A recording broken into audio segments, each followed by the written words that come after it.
This is Pet Life Radio. Let's talk pets. Welcome to Animal Rights on Pet Life Radio. It's your host, Tim Link, and I'm super excited that you're joining us because I got one of my all-time favorites, a friend of the show. Of course, we're talking about New York Times bestselling author Donna Andrews. We're going to talk to Donna a little bit about her latest book, which is Rockin Around the Chickadee. So I always love the titles, always love the covers, so we'll delve in a little bit about that. And, of course, we need to know what's going on because this is part of the Meg Langslow series, as you know it. So we need to find out what Meg and her cohorts are up to. So it's going to be a super exciting show, and everybody hang tight. We'll come back right after this commercial break. You're listening to Animal Rights on Pet Life Radio. Take a bite out of your competition. Advertise your business with an ad in Pet Life Radio podcasts and radio shows. There is no other pet-related media that is as large and reaches more pet parents and pet lovers than Pet Life Radio. With over 7 million monthly listeners, Pet Life Radio podcasts are available on all major podcast platforms. And our live radio stream goes out to over 250 million subscribers on iHeartRadio, Odyssey, TuneIn, and other streaming apps. For more information on how you can advertise on the #1 pet podcast and radio network, visit PetLifeRadio.com/advertise today. Let's Talk Pets on PetLifeRadio.com. Welcome back to Animal Rights on Pet Life Radio. Joining me now is New York Times bestselling author and our good buddy and pal and favorite of the show. Of course, we're talking about Donna Andrews. Donna, welcome to the show. Thank you. Glad to be back. Yeah, it's good to hear from you. Good to see you and talk to you. In the latest book, Rockin Around the Chickadee, or the Meg Langslow Mystery series. So tell us a little bit about this particular book and a little bit about what Meg is up to without giving away everything. Oh, yeah. No spoilers. I'll try to avoid spoilers. One of the things that I try to do is take Meg into new fields, new areas. I like to figure out how to use what I'm interested in, and it's research. It's kind of like one of the reasons I made Meg a blacksmith is that now instead of being like, oh, Donna's going to the craft fair to spend money. Oh, no, Donna's doing research. So anytime I can use what I get interested in. And during the pandemic, for some reason, I became an addict of true crime podcasts. Oh, boy. I started listening to all these true crime podcasts. It's not unrelated to mystery, but I got so into it, I thought, I've got to use this, Meg is a crime solver. And it occurred to me that, I like to have, she's an amateur sleuth. I like to have a reason for her to sleuth, not just, oh, I'm a good sleuth. I can solve this and the police can't. I don't buy that. If either of us found a dead body any place where we were, would we start sleuthing or would we call 911? I'd run. I would run. Yeah. But it occurred to me. So normally I have Meg sleuthing because someone she loves is either suspected or in danger, or maybe she's in danger. I like, a threat to a family or friend. But it occurred to me that if you're a true crime fan, there's another reason you might want to sleuth, and that's because there's a case you're really interested in that you want to see if you can help it be solved. And so I have that happen when in a previous book, her nephew, Kevin, the tech, it's kind of like having a sentient firewall in her basement. Any tech needs in the family, Kevin takes care of.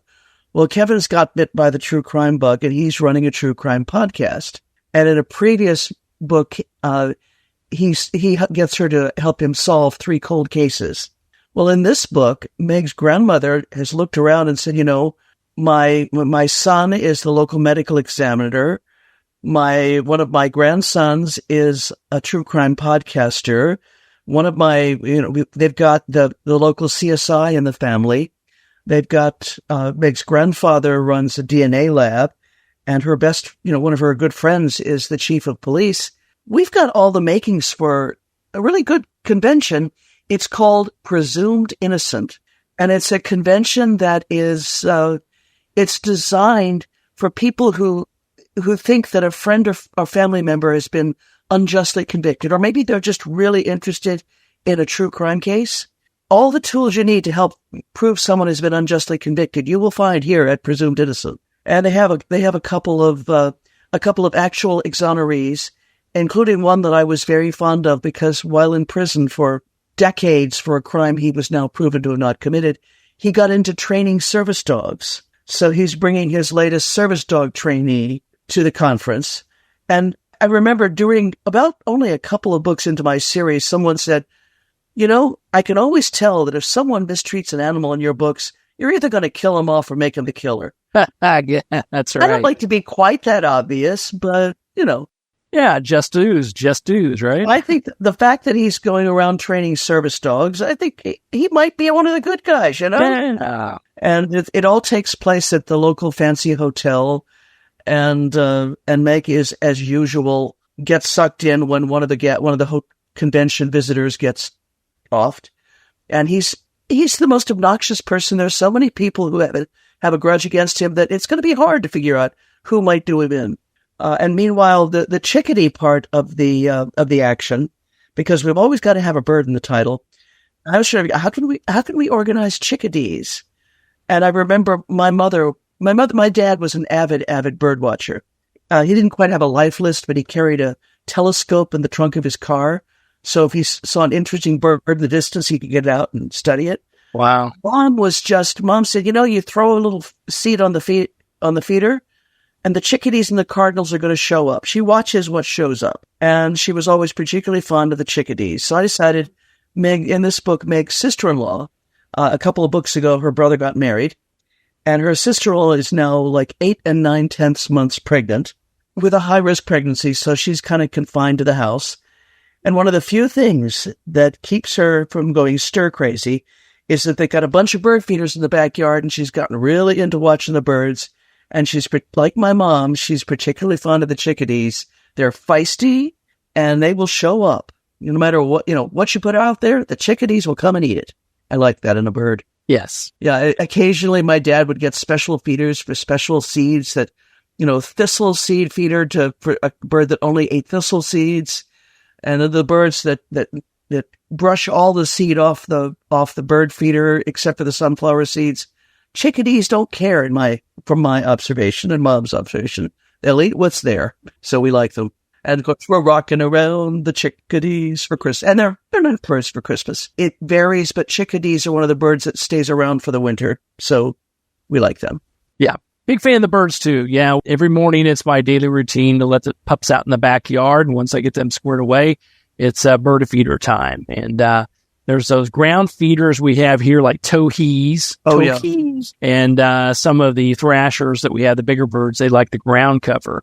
Of course, they've got to get there fast because we have a couple of chipmunks out there that dash in and out to grab their mouthfuls. And the furry gray wingless birds, as we call them. That's it. But I tell you, not to go too far off topic, but these little dudes running around everywhere, getting into my wife's garden, tearing up planting whatever in their pots, mysterious things grow up, et cetera, et cetera. All of a sudden this year, we've tried to grow sunflowers. Yeah. Love sunflowers, tracks the birds, great, just beautiful. But we haven't had a whole lot of luck down here in the southeast. The weather's too hot. Yeah. And wouldn't you know it, one of the pots that this little rascal buried his favorite sunflower seeds in has grown several sunflowers. And the only ones you're able to grow, I bet. Only ones we're able to grow. They're 6 foot tall, hanging there. So I think he finally got tired of us, cursing him out. I was like, darn you, tearing up everything. He's like, I'll leave him a couple sunflowers. Yeah, I'll give him a couple sunflowers. I like the chickadees too. They're always bopping around going, cheep, cheep, cheep. Yeah, that's my best chickadee. And I read someplace that the more DDDDs they put on the end of their call, the more excited they are about whatever they're calling about. Oh, chickadee, they're like, chickadee, they're calling, but chickadee, they're upset about something. They're very I haven't nice. had much chance to observe. It's one of the bits of research I did while working on the book. I love looking up weird facts and then finding a way to work them into the book, usually by grandfather insisting on sharing them. At one point, Meg, grandfather says something is a really interesting animal, and she doesn't want to ask. She said, I didn't need to ask why it was an interesting animal because I knew no power on earth would keep him from telling me. Grandfather's a good addition to the cast, so we like it. I love it. So it sounds like everybody is there. The whole family's there. The whole cast is there, and Meg's knee deep into it again. How does she do her balancing act as she usually does in solving the crimes, but also keeping everybody in line and at bay? Well, luckily her grandmother is there. Her grandmother Cordelia, and Meg comes from a long line of very, very intimidatingly smart and powerful women. Like, nobody messes with mother. And now that her father was abandoned in a library as an infant. And only during the course of the series do we meet grandfather and then grandmother Cordelia. Like, nobody messes with Cordelia. And Meg is not organizing this convention. She's just there helping. And when a murder happens, of course, that kind of gets delegated to her. But yeah, Meg is taking after her mother and her grandmother and learning a lot from them. I actually, in the book I just turned in, I actually had Meg. I just finished a book and I'm waiting for the copy edits that involves something called a mutt march. Mutt march. Mutt okay, march. Yep. I read about, there's a number of towns that have something like this. It's basically a fundraising and adoption awareness event. Oh, yeah. They have a parade through town. All the animals from the shelter march, and they, if you fall in love with a dog, you can put in a hold on it. But of course, since it's my town, I have to go over the top. I don't know what other shelters have, but we've got nearly 400 dogs marching in this month march in costume. And, one of my friends said if she'd read the first couple of Meg books, she might not have ever continued the series, because she said, why does Meg let everybody dump on her all the time? She's always doing something. Meg is learning.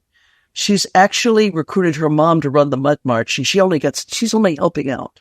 So Meg is getting smarter. She's helping Cordelia with the conference in Rockin Around the Chickadee.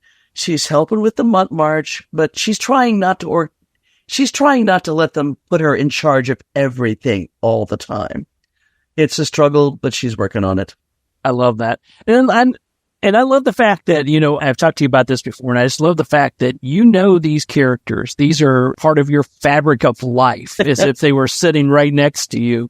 With Meg, I love the fact when I hear you talk about, in the early days, everybody dumped on her, and now she's getting a little bit wiser to things. And so this has happened over years. I mean, this is the 30th. Yeah, this is the 36th in this series. 36th book over nearly 25 years now. Wow, that's amazing. Kudos. I should say I'm kind of Peter Panning some of the characters, as they call it. There's Spike, the small evil dog, the small evil one. I'm sorry, it's completely unrealistic that Spike is still around after 25 years, but I'm not killing him off. We're not doing boring reality here. No, it's like, it's one of those television shows where everybody is in high school. They're all in their 20s, but we're saying they're in their and they've been teens. in high school for a decade. And Exactly. And that works out. After, when they start growing beards and stuff, that's, maybe, but, we don't have to worry about that. I don't think my readers want to see me knock off any of my characters, human or canine or whatever, No, because they'll call you on it. They'll call you on it. Yeah. And that was the amazing thing, that these characters so intimately, and you also, as an author, have to be aware that, okay, I have to know their history, because your fans will definitely call you on it if you kill somebody off or somebody disappears or something, you left something hanging, those type of things. Every once in a while, a reader will call me on something that I got wrong.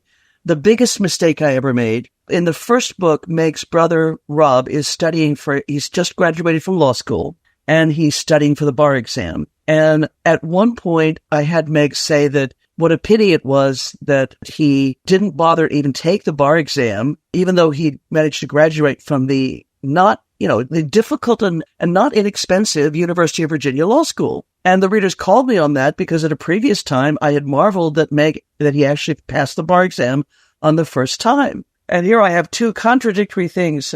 I actually managed to, they call it in fan fiction, they call it retconning, retroactively. Okay. What happened is that at one point, Rob comes up with something that's actually a decent bit of legal advice. He's not a practicing lawyer. He's a game inventor. But he comes up with something and Meg says, that's a good idea. And he says, yeah, maybe you'll stop telling people I flunked the bar exam. And Meg says, I didn't ever tell anyone you flunked it. I just told people since you knew at the minute you graduated you never wanted to practice as a lawyer, that you'd lied to us and told us you passed it, so we'd stop nagging you about when you were taking it. Nice. At which point Rob says, oh, when you say it, it kind of almost sounds like a smart thing to do.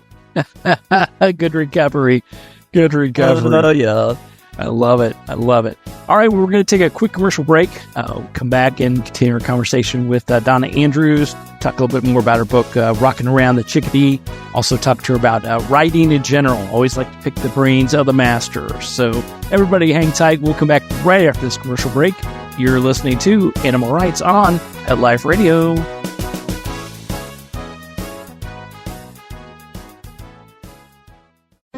Hi, this is Tim Link, animal communicator and pet expert and host of Animal Rights on Pet Life Radio. Have you ever wanted to know what your pet is really thinking? Do you want to find out if they truly understand what you're trying to tell them? Or wish you could build a better understanding and closer relationship with your pet? Well, now you can. Learning to Communicate with Animals is a 4-part on-demand workshop. In the workshop, you'll learn the essential techniques that are necessary to communicate with animals, including what is animal communication, breathing correctly to achieve the perfect state to communicate with your animals at a deeper level, using guided meditation exercises, a method to communicate with animals, and how to send and receive information from your animals. So if you're wanting to learn how to communicate and connect with your animals at a deeper level, visit PetLifeRadio.com/workshop and purchase and download Learning to Communicate with Animals. You'll be glad you did. Let's talk pets Let's talk pets on Pet Life Radio. Pet Life Radio. PetLifeRadio.com. Welcome back to Animal Rights on Pet Life Radio. Continue our conversation with New York Times bestselling author Donna Andrews. Now, Donna, I always ask this question, but I always find it very relevant, at least in my mind. It's very relevant in the fact that you have a series of books and there's expectations there. You've got to keep things in line and keep characters fresh, but yet keep them in place.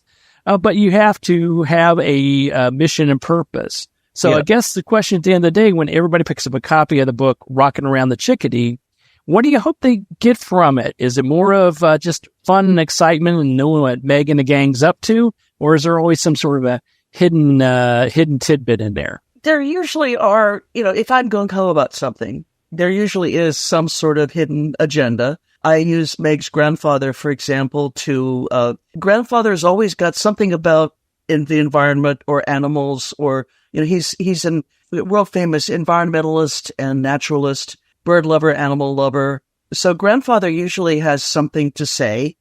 Sometimes he's a little over the top. Grandfather has been known to say, for example, that all of our problems here on the eastern seaboard with the deer, the white-tailed deer, would be solved with the introduction of a proper number of wolves into the ecosystem.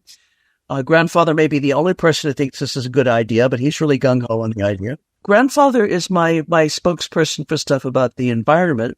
And in this book, one of the things that came up, I have become really fascinated by the fact that I've become fascinated by bad behavior in the true crime fan space. There are people who get a bee in their bonnet about something, and they will listen to no evidence. Either they think someone is guilty, or they think someone is innocent, and no amount of evidence is going to convince them otherwise. And I've become fascinated with the phenomenon. There are people who didn't get a fair trial, but that doesn't mean they're innocent. It just means that they could be guilty as sin and still get a bad trial. So the fact that they got a bad trial.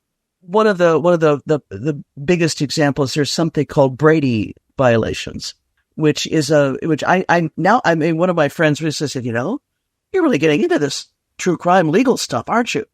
A Brady violation is when the prosecution doesn't share with the defense information that the defense could have used to help its case. Okay. So, for example, if the prosecution had 3 suspects and they think suspect A is their guy, but they never really they can't prove that suspect B didn't get it. Suspect B doesn't have an alibi. If they don't tell the defense about that, it's a Brady violation. And it can result, it's the prosecution's duty is to share everything that might be probative, anything that might be to the defense's advantage, or they can get the trial overturned. Stuff like that. But I got fascinated by this idea that just because someone is an exoneree, because their trial was found to be unfair, are they necessarily innocent? Or are they just someone who got a bad trial? A guilty guy who got off because they screwed up his trial. And I found this idea fascinating. Also, the idea that people get so passionate about crimes that have nothing to do with them. It's one thing if it's your friend or your relative, but there are people who spend enormous amounts of time, energy, and money following true crime cases that just happen to fascinate them. And I listen to true crime, but I have not yet made any missions to see any crime scenes or anything like that. I just like listening to true crime podcasts and getting ideas for books. That's the key. That's the golden nugget there, I would say, because, I've never listened to one. I will say that.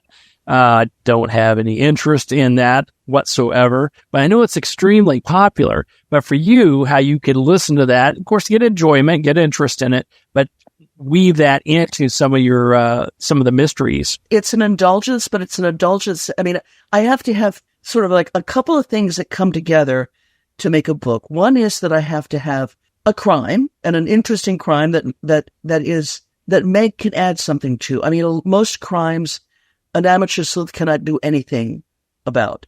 So I normally try to put it in a situation where Meg feels inspired to solve the crime because something bad could happen if it's not solved fast enough.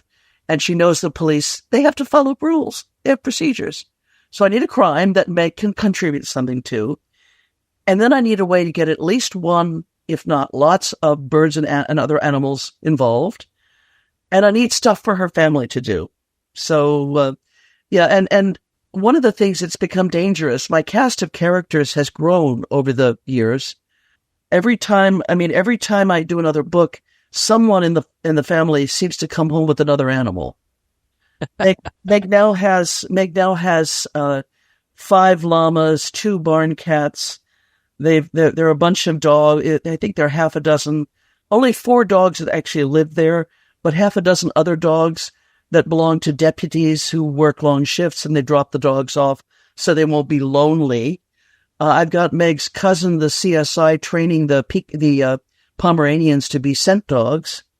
Two of them have become search and rescue dogs. God knows how they do the rescuing. You need some humans along. But her cousin Horace, the CSI, Watson, his dog, he's a cadaver dog. He turns up his nose at finding anything other than cadavers. We always like it when Watson has nothing to do. If Watson starts alerting, we get worried.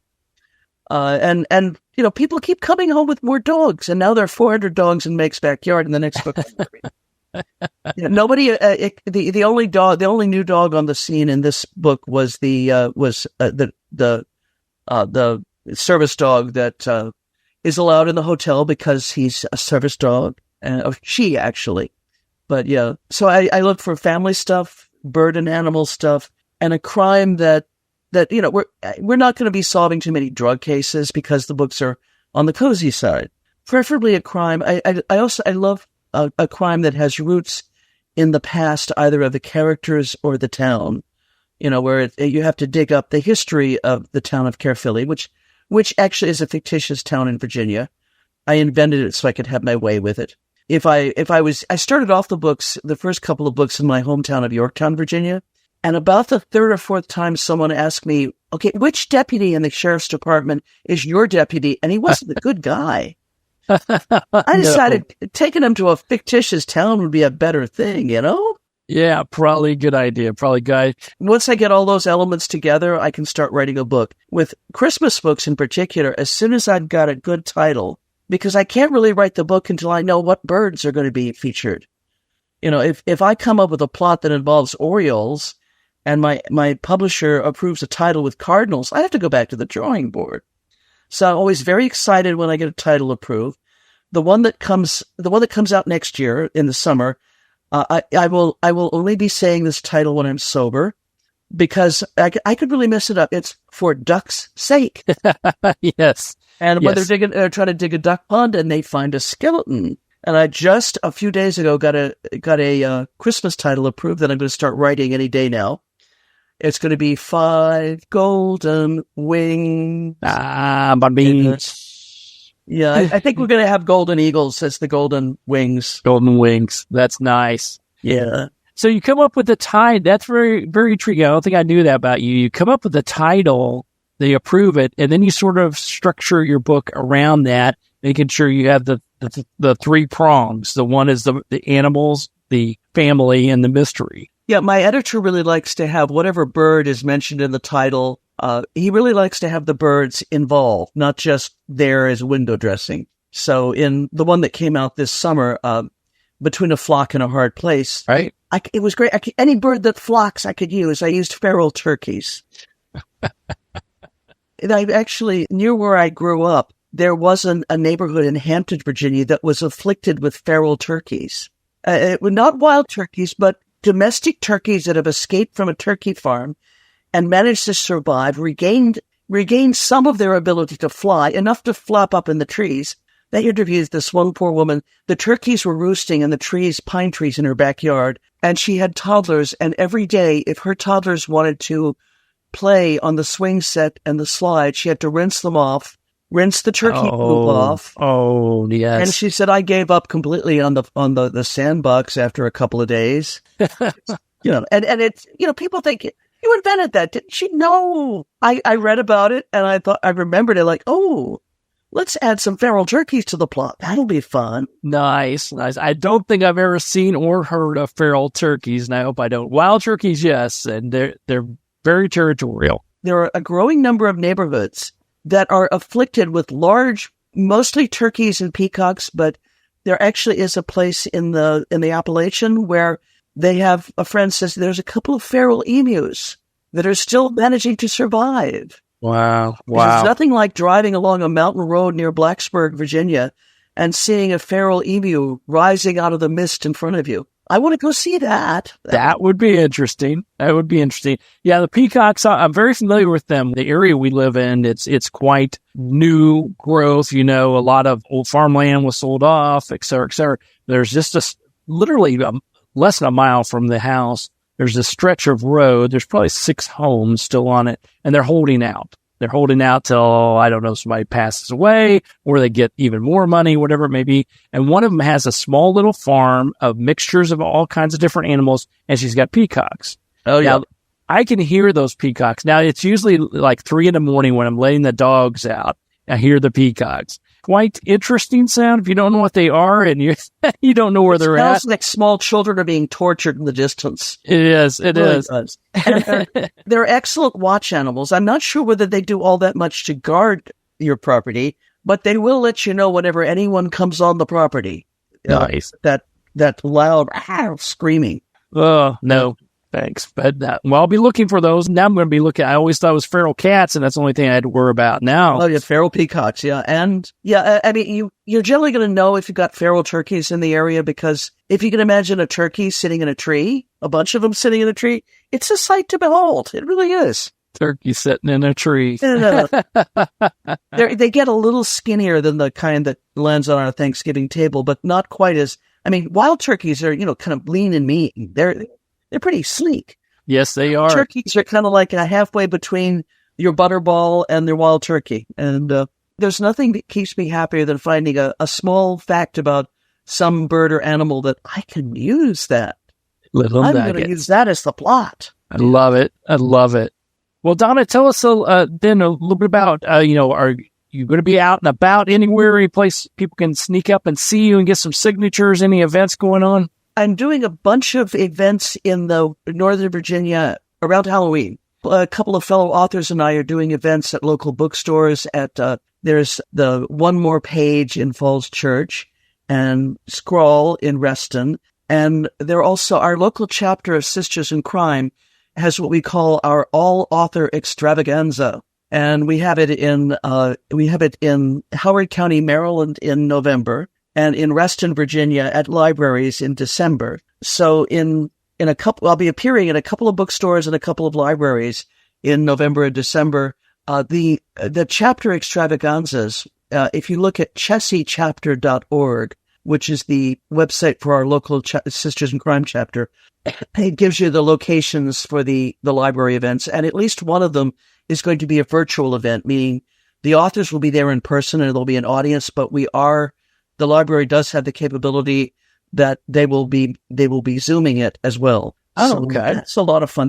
I believe it's the first Saturday in November, first Sunday in November. Very good. There's a couple of bookstores, Scrawl and One More Page and Mystery Loves Company in Maryland. They all do mail order, and I managed to get books signed for them every year. Wonderful. It's good. So everybody get out and see Donna in action and learn from her. And if you can't, definitely go to, we'll get all the messages out there. Go online and get your book. I love the indie bookstore, so support them as always. But everybody pick up a copy of the book. It's the latest in the Meg Langslow Mystery series. It's the Christmas edition. It's Rockin Around the Chickadee. Man. Another one of those titles that you have to sing. Yeah. Yeah. I was a music minor in college. You wouldn't know it. So, well, Donna, thanks for coming back on the show. Great to hear from you again. We'll definitely keep up with all your activities and look forward to having you back on. Great. Thank you very much. And I will see you probably next year. There you go. Love it. So we're coming to the end of the show today. I want to thank everyone for listening to Animal Rights on Pet Life Radio. I want to thank the producers and sponsors for making this show possible. If you have any questions, comments, or ideas, or people you want to hear from on the show, drop us a line. You can go to PetLifeRadio.com, and we'll definitely answer your questions, entertain your comments, and bring on the people you want to hear from most. While you're there, check out all the other wonderful shows. It's a cornucopia of fun, barking, feathered fin frenzy, PetLifeRadio.com. So until next time, write a great story about the animals in your life, and who knows, you may be the next guest on Animal Rights at Life Radio. Have a great day. Let's Talk Pets, every week on demand, only on PetLifeRadio.com.